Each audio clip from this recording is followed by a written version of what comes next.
Peace, y'all. Last day of September. It's the 30th. Another beautiful day. It's not a fantastic day to be thinking and remembering about folks at the racetrack. Our brother, one of our buddies, the Cohen brothers, something happened to his brakes, I guess, and third lap or so. I think it was during a race. He didn't have any brakes, or didn't have any front brakes, didn't have as much brakes as he expected, went off the track, banged into a guardrail about 50-60 miles an hour. Probably racked up his nether regions a little bit. Wrist is messed up. But thank God, no major injuries, didn't have to go to the hospital. We did lose somebody. I didn't know the guy, but a bunch of fellas online from the karting community did know this guy. He was the dad. Both of his boys sprint race. He was in a sprint shifter kart. Some kind of accident during practice, morning practice on Saturday morning. I won't get into all the details, but not good. He left the track unconscious, and I don't think he ever woke up. It was a bad head injury. So obviously sending God's peace and love and grace their way. They're suffering, losing their dad. So I could imagine how I'd feel if that happened at the racetrack, when I was a kid or a racer. So yeah, it's part of it. Sherry she's a little freaked out about me racing that sprint kart now, or even driving it, because this was just a practice thing. And I told her, listen, that risk was there from the very beginning, way back after making a year worth of payments to Pop Basha so I could buy my first go-kart. And I've told the guys at the track days, just because it's a track day doesn't make it any safer. Every time you pull a helmet on, there's no guarantee you're going to come back and be taking it back off. Every time you pull that helmet on, you are taking a chance. And we do it willingly. So it doesn't make it easier. But you have to understand that. You have to understand that. If that's a problem, then you shouldn't be at a racetrack. Find other things to spend your time doing. Even just going out in the woods and riding a dirt bike. You pull a helmet on, and there's always a chance. It just doesn't matter if you're racing or at a racetrack or little bray in a parking lot. It doesn't matter. It doesn't matter. Accidents happen, and when it's our time to go, our days are numbered right from the beginning. So we need to understand that. I think this whole thing this weekend, I was speaking with Bob on the speakerphone. Bobby, what's up? And she overheard, obviously, on the speakerphone the conversation. She was concerned, very concerned. And I think that concern has got her rethinking letting me go to Daytona by myself. So she just said, I don't like the idea of you playing around with that sprint shifter kart on a racetrack, period. I intend to bring it with me and run the laydown and the sprint kart. I wouldn't have been, I won't be in a group in practice. Although those pictures I showed you from Mid-Ohio show me in a group of karts. None of them real close to me though. I don't know the guys in that class, in that group very well, if at all. I know, some of the faster guys, but I'm not going to be running around with them. I'm going to be, in the back with the wannabes.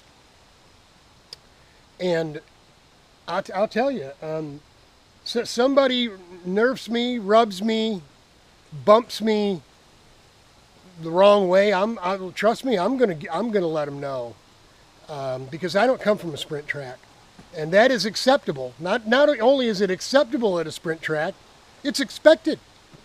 If you watch any of that Kart Chaser or any of the videos from Europe and stuff, now they're making these plastic things to cover your back tires on your sprint CIK karts of all different classes.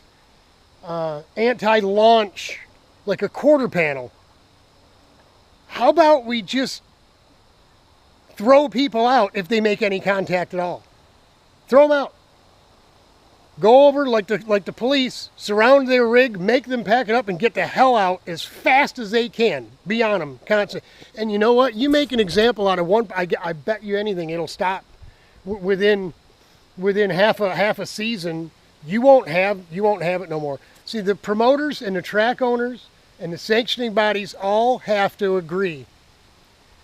And we don't have that. Certainly don't have that in road racing, and you obviously don't, sprint racing. I guess they assume because you're on a short little track that that there's no danger to it. But that's enough. That's enough about all that. Going to be October 1st tomorrow. We're not sure when registration for Daytona opens. It said all WK is saying is in October. So we'll just keep our eye on it and see what's going on. We've already looked at a tentative schedule. We won't be able to race both karts in the same day because they both run in the same group. The F125 only runs on Saturday, so we have to race it on Saturday. Unlimited is also in that race group, so we can't even, you know what I mean? Along with CIK Shifter. So we're going to have to run one kart one day and the other kart the second day. And then it's on like Donkey Kong trying to drain the water down. Luckily, we have water pumps, right? Electric pumps. So even if the motors are hurt and they won't run, you can still run antifreeze through everything so it doesn't get damaged further on the way back home. So that's kind of, we wanted to race both classes in the first day and then have the second day to visit, to walk around, shake hands, say hello, just hang out with the people that you almost never see if you're making that trip to Daytona. So, and then take our time getting water out and antifreeze in, loading the carts in, getting everything buckled up, buckled down, all that kind of thing. Because the first thing in the morning on the 31st, I'm at 6 o'clock in the morning, I'm out. I am heading on the road back towards Michigan here. So, Rich, if he flies down the flights I looked at out of Daytona Beach, out of the Speedway airport, I could get him over there. There's an early flight, a very early flight. So I could get him over there at, say, 5 o'clock, 4:45, 4:30, 4:45 in the morning. Get him in. They got to be, go through all that TSA BS on your way to sitting and waiting to get on your airplane.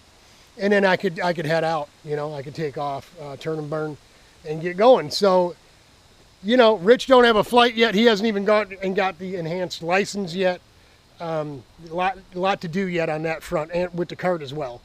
Like I mentioned, we do have the stuffers coming from Morny, M-O-R-N-E, Van Tack, from VTK or VKT Karting or something, Motorsports down in Sarasota, Florida.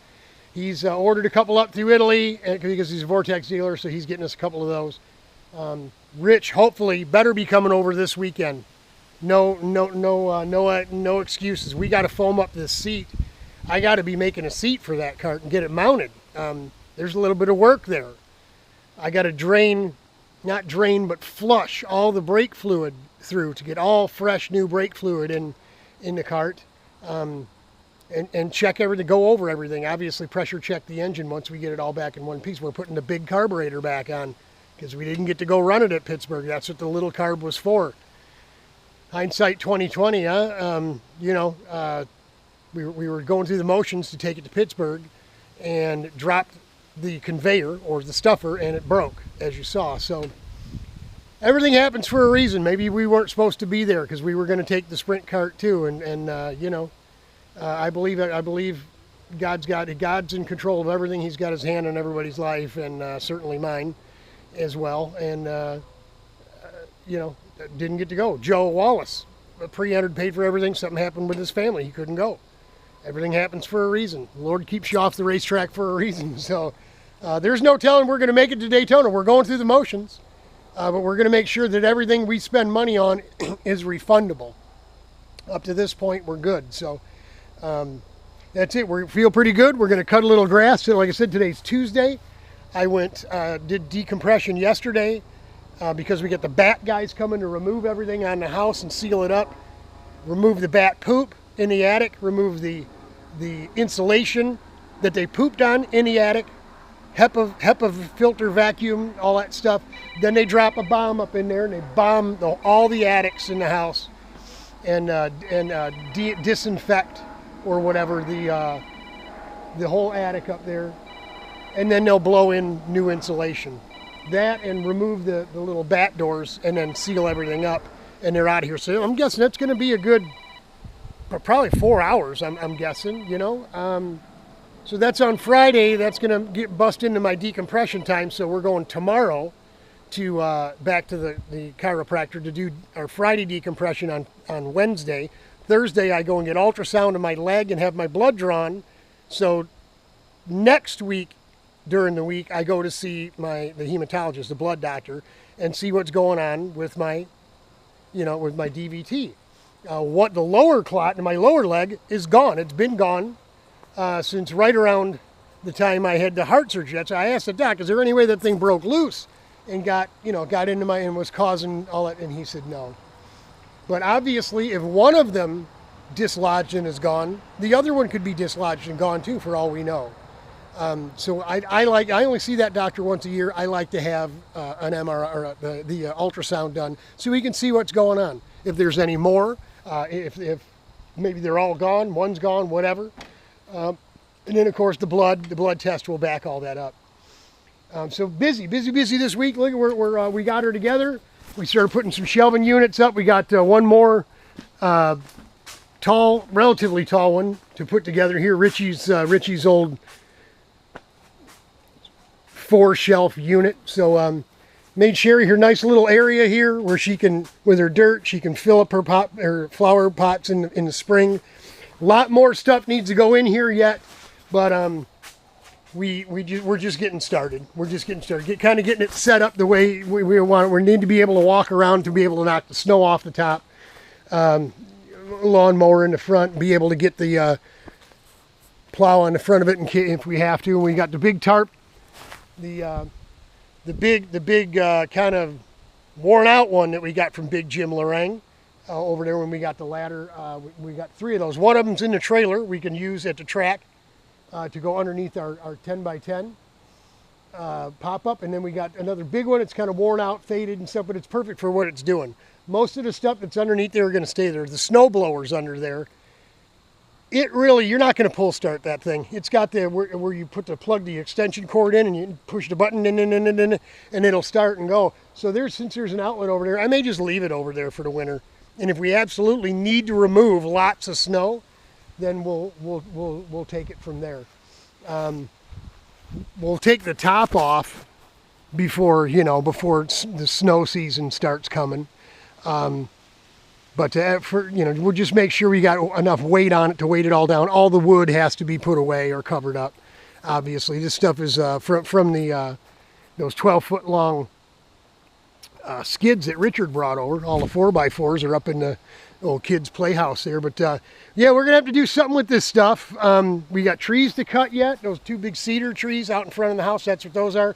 We got the guys coming to remove the honey locust or locust tree over the pool. They're going to completely take it out. We got the cover on like I showed you in the other video, and they're going to take out this one here out in front too.